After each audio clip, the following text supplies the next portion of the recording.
Okay, opponent. Wait, wow. They're actually drawing cards here? Okay. Gate losses again.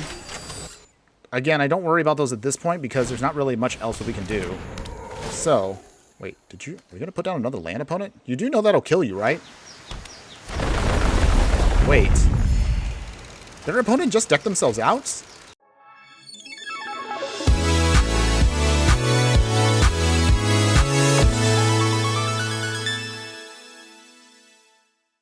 Hello, my fire friends, the Infernoman here with the latest in budget deck technology. And for today's deck tech, we're going to be going into the Explorer format to play a deck that actually, I actually hate this card specifically that's in this deck. You're going to see in a second why would I want to play a deck with a card that I absolutely hate. Good question. I must be going insane doing all these videos, but in any case, we're basically going to be looking at a couple of cards that were from the original Eldraine set, and we're also going to infuse them together with the new cards from the Wilds of Eldraine. Specifically though, there actually are a couple of awesome budget cards that makes this deck even better than the original version 4 years ago. Wow, has it been 4 years already? Side tangents aside, simply put, we're going to just take this deck that I'm just going to reveal to you right now. We're taking a look at a deck that was originally a very powerful one in Standard and taking it into the Explorer format, a deck that I am now basically calling Doom Eternal. Longtime viewers of the channel know how we roll. We got to talk about the stats of the deck before we get into it. So we're looking at a Esper style of deck, or for some of you Zoomers out there, Obscura. We're basically looking at white, blue, and black colors. We're looking at about 4 creatures in the deck, 8 sorceries, 12 artifacts, 16 enchantments, and 24 lands. So again, the question we're pretty much asking is, why are we looking at Doom Foretold in this era of Magic? Well, you got me. By all accounts, it doesn't make sense. Well, to answer that, let's actually talk about the card first, and you'll see why I absolutely hate this card. But in any case, Doom Foretold, as you can see here, is an enchantment in Orzhov colors. It's 4 mana, and it reads, at the beginning of each player's upkeep, that player sacrifices a non-land, non-token permanent. If that player can't, they discard a card. They lose 2 life. You draw a card, you gain 2 life, you create a 2/2 White Knight creature token with Vigilance, then you sacrifice Doom Foretold. Woo, that's a lot going on there. But every time I've seen other opponents play this card, for some reason, I just don't have an option to get rid of it. And we're hoping to bank on that right now in the best of 1 format. We obviously have, of course, a best of 3 sideboard here, but again, we're going to focus on the best of 1 aspects of this deck. So, as the card basically reads, you want to ideally try to resolve this card, Doom Foretold, and slowly but surely just agonize your opponent by chipping away at every single one of their permanents on the battlefield, and eventually, once it sacrifices itself, the coast should be ideally clear, where then you can then beat them down. But how are we going to beat them down? For those that haven't actually seen this deck in any way, shape, or form, that's where our other key card comes in, Dance of the Manse. Dance of the Manse here is a sorcery that is 2 of blue and white with an X on it. You return up to X target artifact and or non-aura enchantment cards with a mana value of X or less from your graveyard to the battlefield. If the X is 6 or more, those permanents are 4/4 creatures in addition to their other types. That actually is an extremely powerful ability, but we of course have to play this in the late game. As far as the cards that support this whole game plan, we're going to use a ton of these egg-like cards here. So we have Golden Egg, we have Guild Globe. Both of them enter the battlefield and help us draw cards. With that, of course, you can also use Guild Globe to fix your mana as you need to for other cards, which we'll talk about in just a second for what we're also trying to do here. Same with Golden Egg. You can also sacrifice it if you need to in a pinch to either gain some life and stabilize, or again, similar to the Guild Globe, you can sack it to kind of fix your mana colors. As far as new cards to this whole game plan, thanks to the Wilds of Eldraine, we have now Hopeless Nightmare and Hopeful Vigil. With the 2 of these cards, Hopeless Nightmare will enter the battlefield. It then makes our opponent lose 2 life and they have to discard a card, whereas Hopeful Vigil will enter the battlefield. We create a 2/2 White Knight creature token Vigilance, and if either of these cards are put into the graveyard, we can scry 2. So you can kind of imagine that as Doom Foretold is going off, we could sacrifice our Guild Globe, we could sacrifice our Hopeless Nightmare or Hopeful Vigil, and then gain some extra value without also having to pay any of the additional costs to then do their other ability. But if you absolutely have to, of course, you can, so you can still utilize your mana to do some other things while you're waiting to hopefully get out your Doom Foretold. While this is all going on, however, we are going to, of course, have opponents that are going to try to take advantage of our slow but steady game plan. So we do have a couple of Wraths. We'll have Cry of the Carnarium for the early and mid game, but of course, our key piece here, I know we can't afford a whole set of them because, again, we are playing on a budget deck here, but we also have Supreme Verdict. So this 4 mana sorcery just blows up the whole board, and what's sweet about the card is it can't be countered. So this is guaranteed to get rid of the whole field and help us make sure they can reset the battlefield against our opponent. As far as spot removal, we also have Touch the Spirit Realm. This card actually provides a couple couple of unique utilities for us. So Touch the Spirit Realm, you can either have it enter the battlefield and exile a creature or an artifact our opponent controls until it leaves the battlefield, but its secondary ability allows us to channel it, which means we could throw it away, pay the 2, and then we can blink something back, which I know we don't exactly have anything super crazy to blink. We also can still blink in a pinch the Golden Egg or the Guild Globe or our one and only creature that's an artifact, Circuit Mender. Circuit Mender is a 3-mana artifact creature that when it enters the battlefield, you gain 2 life. And if it does leave the battlefield, which is a key word here that we really want to take advantage of, you get to draw a card. So in theory, you can blink away your little insect here using Touch the Spirit Realm, or just have it chump block an opponent and you still gain extra value out of it. So with all this in tow, ideally, the whole game plan just revolves around just getting down your lands, putting down little by little all of your extra enchantments and artifacts, building up extra value.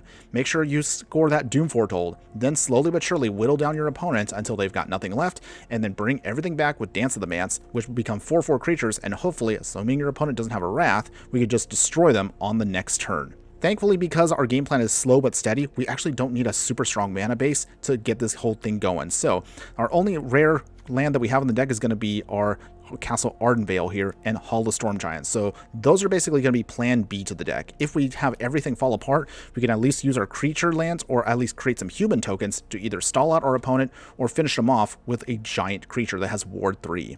Otherwise, as far as the land base is concerned, some plains, some islands, some swamps. We have some tap lands, the Tranquil Cove, Scoured Barrens, a Field of Ruin to take away any other important lands that our opponent has in a pinch, and some obscure storefront to fix our draws. Finally, the sideboard is going to be mostly stuff that will, of course, make your opponent feel miserable if you do bring them in best of 3. Deafening Silence here will shut off enemy control decks and also combo players out there. Dovin's Veto is going to be your catch-all if you just want to counterspell things that you just can't deal with. Narset Part of Veils, of course, will shut down any kinds of card draw and also, again, combo decks out there. We can also help dig out what we need to. Davriel Rogue Shadow Mage can start discarding cards. The card itself also can provide for us a pseudo win con because it'll ping our opponent as long as they don't have any cards in hand. Dovin Hand of Control will then slow down our opponent and make them have to pay extra, i.e. tax them for more if they have to cast any instants, sorceries, or artifacts. And then finally, Ashiok Dream Render to prevent our opponent from using their search abilities to look up anything, and also it's our Graveyard Hate. But otherwise, that's the whole game plan for you. You can probably see right now why I absolutely hate this style of deck because it's so methodical, slow, and miserable against us. Correct! But of course, this time around, we're going to see if we can take advantage of it and see if maybe we can have some fun ourselves. So, is it possible for us to actually pull off this game plan on a budget? Well, there's of course only one way to find out. So stick around with me and we're going to show you in a couple of matches here how well this deck performs. But before we continue, if you do like any of the content that I do, please like, follow, and subscribe wherever you watch the content so you don't miss out on any of the gameplay, booster pack openings, deck decks, and so much more. Alright, my fiery friends, here we go. We are playing our Doom Eternal deck. Can we torture our opponent with a Doom Foretold? Well, we don't have one in hand yet, but we definitely have a couple ways we can just stall out for the time being. So let's keep this hand, and hopefully we should be able to draw into it. Let's see. Can we beat our opponent here? Ooh, okay, we got Dance of the Mance, which is nice. So with that, we'll play Obscure Storefront. We can get our established land. We will get a black source for now, Swamp. Gain a little life. Alright, with that, Hall of the Storm Giants. We will play Guild Globe. Draw a card. Alright, we got a Castle Ardenvale. Nice. Opponent, another Swamp. Fiend Arson. Wow, I haven't seen this card in a long time. I don't think anybody played this card anymore. That's cool, I guess. Alright, Hopeless Nightmare. That's cool, too. Lanes. We will play Hopeful Vigil. Make a Knight. Hopeless Nightmare. Ping our opponent and also make them discard a card. Alright, they throw away a land. They got their Nykthos. Okay. Well, I guess they're going to do a lot of mana right now in a bit. Bloodchief's Thirst. This is fine. They go swinging at us. Alright, our turn. Ooh, okay. So here we go, everybody. We got the Doom Foretold. Castle Ardenvale down. Doom Foretold.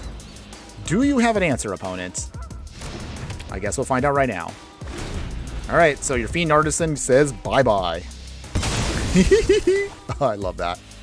Alright, so that means their Nykthos is now turned off, which is really sweet for us. This gives us some more time to work on some things. Do you play anything else, opponent? They do not. Alright, well, that's fine for us. I don't care about that. This now gives us time to start building up our whole force. Alright, we have to scry. Okay, well, just 2 lands. Not exactly what I want to see, but I guess we'll just keep those for now. That's okay. We'll keep those. We need to build up our lands anyway. So with that, Scoured Barrens.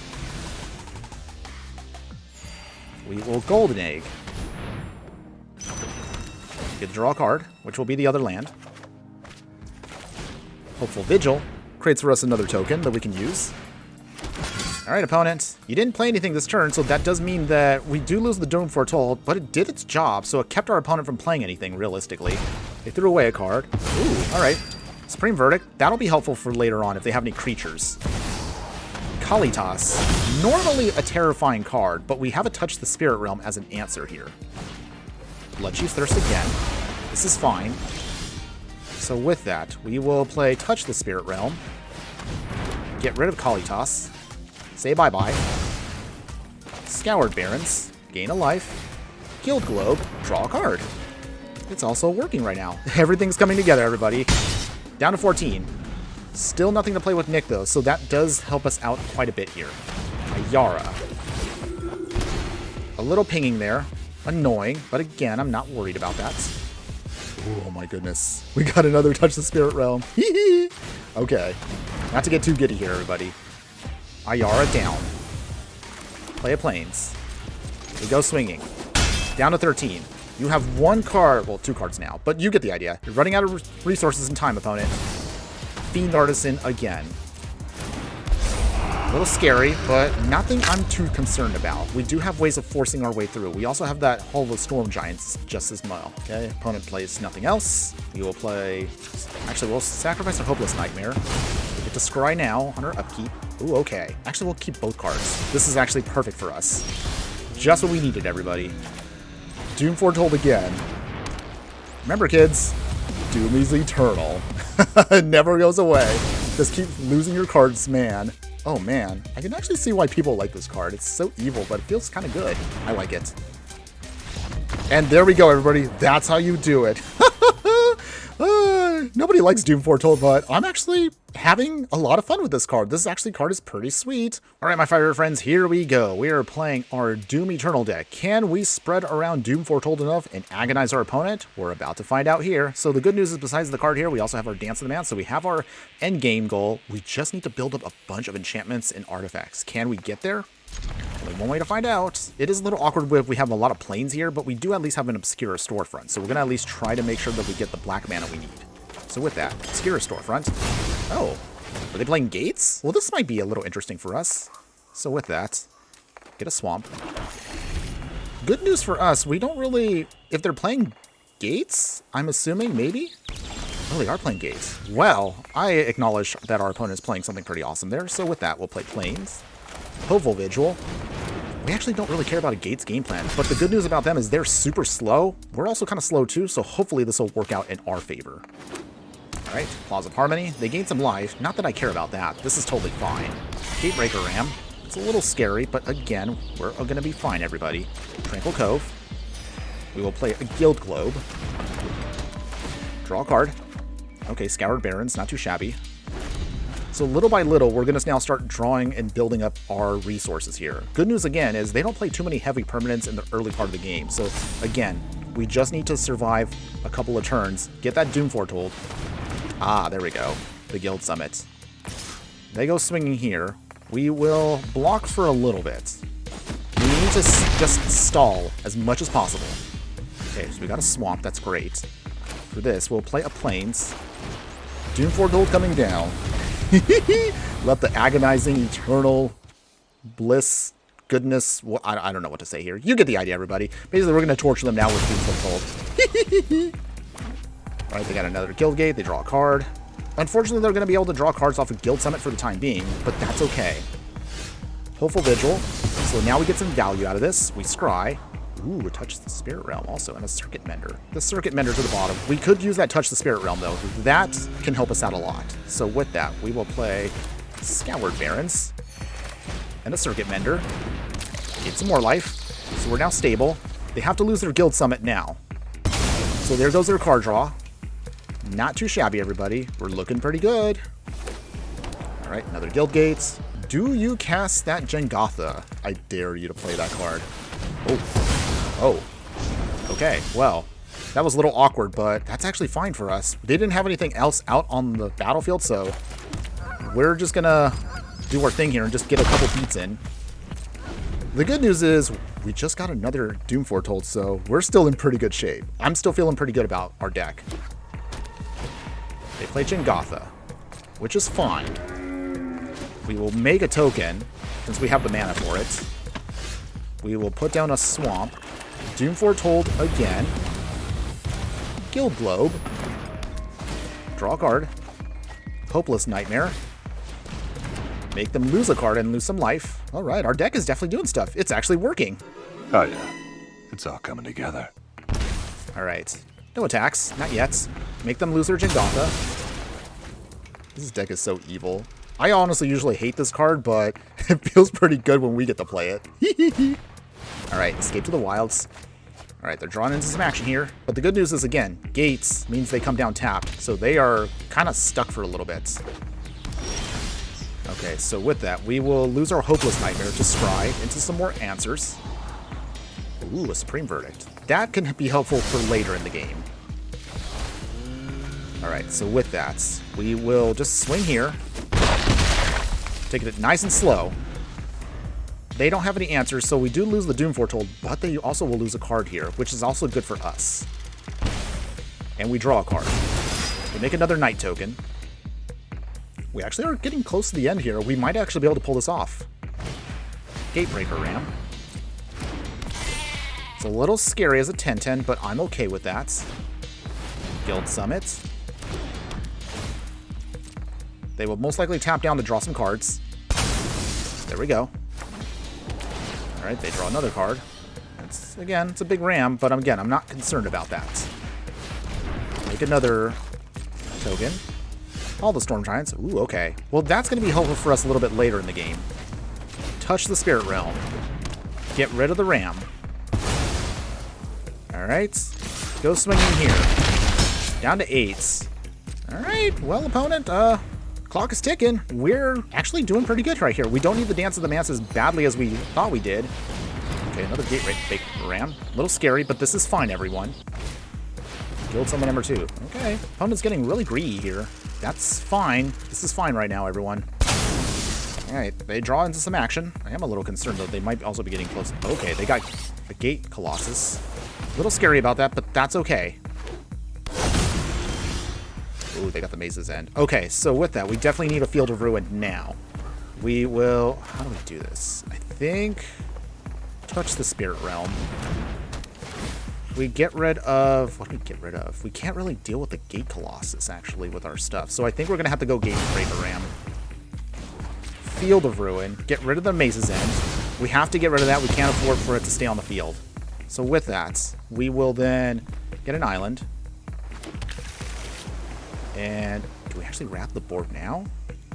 We're just going to have to wait a turn. If they swing, we'll just do a little bit of damage next turn and then just blow up the whole board. Escape to the Wilds. Okay. Opponent is getting close to decking themselves out here. Can we get there, though? That's the question. Gates of Blaze. Wow. Okay. They did blow up the board for us. Okay, that's fine still. We get to draw a card out of the deal. So we get another Circuit Mender. They will get their Gate Colossus back, which is a little annoying, but this is fine, everyone. Gate Colossus coming down again for another round. They have Fries. Not worried too worried about Fry. That's okay. They also have Plummets. Still, a little awkward. These are definitely janky options for our opponent, but I do give them props for actually putting those in the deck. Okay. Opponent's drawing cards. They're down to 20 now. Okay, so with that, I think touch the Spirit Realm. Get rid of the Gate Colossus. So that's off the field permanently. Put down Circuit Mender just to gain a little bit more life, and then we're going to have to pass here. Okay. I know, everybody. We're definitely slow. This is not, of course, a high-action deck, but slowly but surely, we will get there against our opponent. We have to pull this off. Gatebreaker Ram again. Number 3. Wait, is that number 3? Yeah, it is. That is. Numbers are hard, everybody. Okay. They go up to level 2. Do they go up to level 3? They do. They can make it into something that's a little scary, but it still is tapped, so it doesn't really do anything against us. That's okay. So I think this turn, we're going to have to Wrath. That's our only way out of this currently. Okay. Opponent is definitely drawing cards. They're down to 14 cards, so they're getting close to the end. They might actually deck themselves out here. Okay, opponent throwing away all their cards. All right, so with that, we will play a Supreme Verdict. We can't take any chances. We just need to keep the field clear. Hopefully, we can just beat out our opponent with some of our janky beats here. A Golden Egg, draw a card. Another Supreme Verdict. Whew, okay, well that's good for later on. Hopeful Vigil, we make a Night Token. All right, opponent. Well, you are also running out of options here, too. Wow, Druid class again. If our opponent has the other Maze's End, we are going to be in trouble. I'm guessing that's our opponent's game plan right now, is they have to get to that other Maze's End. If they don't have another one, we actually can win. They're down to 10 cards. Gate Colossus. All right, another land. They're drawing cards. You're down to 7 cards, opponents. Wait, was that their only Maze's End? I have no idea. I mean, actually, if they have another Maze's End, they would have already played it by now. We would have lost. There it is. Okay, so we are going to be in trouble next turn. If we don't have a way of winning right here, actually, I think we lose. I don't even know if we can win now.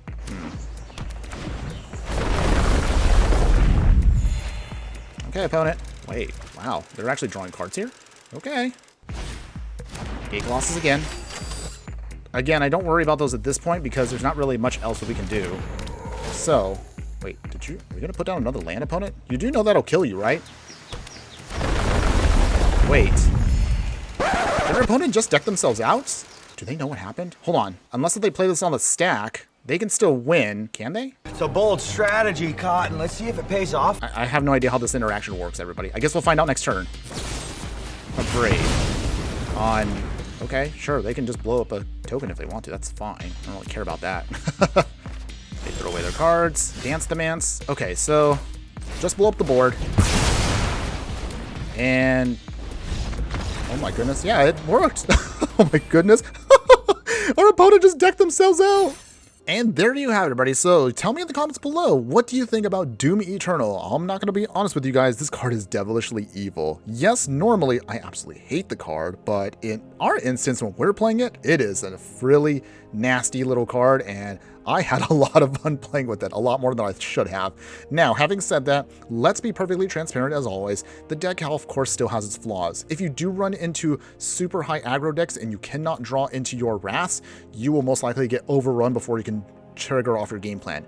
Doom Foretold is a slow, methodical card, so again, the card works well against decks that are only playing like 1 or 2 permanents on the battlefield at a time to force our opponent to either strip away their resources, or basically it kind of forces our opponent to kind of hold on to their cards. Having said that, the only other biggest thing that hurts us a lot is if they do have artifact and enchant removal aplenty, we also will get screwed over, at least until we get to a Dance the Mans. However, if your opponent also plays counter spells, we can also get destroyed very easily with this deck. So it is mostly an all or nothing game plan. Consider that again if you do want to play the deck. However, for those of you out there who are my true fiery friends, leave a comment below and give a shout out to say that you're sticking around this deep into the video, because as always, we're about to show you how you can upgrade this deck and make it even more sinister. Now, if you're actually looking to upgrade the deck into something more miserable than something I actually could stomach, here's actually what I recommend for you. Personally, though, I'm going to say also you actually can really upgrade this deck in any which way you can, but the upgrades I'm going to see right now are going to be the ones that I would recommend if I actually really wanted to commit to this deck. So we're going to get rid of some of our enchantments. We're going to put in again Skyclave Apparition, another card that I personally absolutely hate, but of course it is very effective in the deck, and that's why we definitely want to have it in our deck as well. We're also going to have a little bit more stacksy abilities here with Redain Godworthy flipping into Valkyria, Protector's Shield. This can help us again prevent a little bit of extra burn damage against us. We have Elite Spellbinder here, again another stacksy kind of piece which forces our opponent to then be taxed on something else that they can do. As far as the rest of the main deck, we actually don't need to change much else. Most of the cards are already going to be essential to us, so we don't have to do anything else. Oh, I forgot to mention, of course, we definitely want to have an extra copy of Supreme Verdict to ensure we have a lot more consistency with our wraths. As far as your land base, no surprise here, you're going to definitely want to upgrade as much as you can. So we're going to trim away a lot of our basics. We'll have, of course, a couple of plains, islands, and swamps. Now you'll add in a Hive of the Eye Tyrant for a little bit of extra graveyard hate in the main deck. And of course, any of the solid dual lands that you can. Ideally, shock lands. Get the buddy lands because they actually do work really well because of all the shock lands we have. And again, a set of Raffine's Tower because also this fixes exactly the mana we need. And if we don't need it in the mid to late game, you can cycle it away to draw into some more action. The sideboard is where you're going to see a lot more upgrades here. So Authority of the Consuls, great against aggro decks out there, gains us some life and stabilizes us. Graph Digger's Cage turns off Kogo, and of course it also shuts off a lot of graveyard shenanigans. We have Narset again, keep that, that's also essential. Pithing Needle can stop again some of the Super Hero Friends decks out there. We do have a couple of other select cards that you want to shut off with it. Skrelf's Hide, this is actually more of a pet card of mine, but I actually like it because it gives us an extra win con, and it slowly but surely does stack up with everything else that we do try to put on our opponent and gives our game plan a plan C to the deck. Archon of Emeria, again, another stacks piece here, which can shut off our opponent's game plan, slows down combo decks, and also forces their non-basic lands to enter the battlefield tapped. And then, of course, you can keep, if you want to, this is going to be your choice, but if you want to, keep the Dovin or keep the Ashiok for a little extra stacksy, taxing pieces against our opponent. However you do cut it, though, I can definitely say you can make this deck as miserable as you want, and it's still going to be effective no matter how you look at it. But here are my final thoughts on the deck. Overall, the card actually is pretty interesting to play with, and it definitely provides a very unique style of gameplay. Personally, though, I don't see myself playing this card very much at all after this video. Again, it's a card that I really don't like, and I don't like the gameplay style it kind of brings. But if you are a fan of it, though, then definitely, by all means, this is going to be your deck to play. For those of you out there who are fans of methodical kinds of gameplay, if you're very analytical and you take your time kind of slowly whittling down your opponent and kind of torturing them to some degree, by all means, give this deck a try. And I assure you, when you slowly and surely just agonize your opponent and you take away each and every one of their non-land permanent resources little by little until you can then have enough resources on your side to bring back to the battlefield with Dance of the Mance, you'll definitely have a lot of fun doing it. You'll make your opponent feel miserable, and I assure you, you will not be disappointed. That's all I have for you today. Thanks again for watching, everyone, and just remember that no matter what you do play in the game of life, always be sure to burn bright. Later.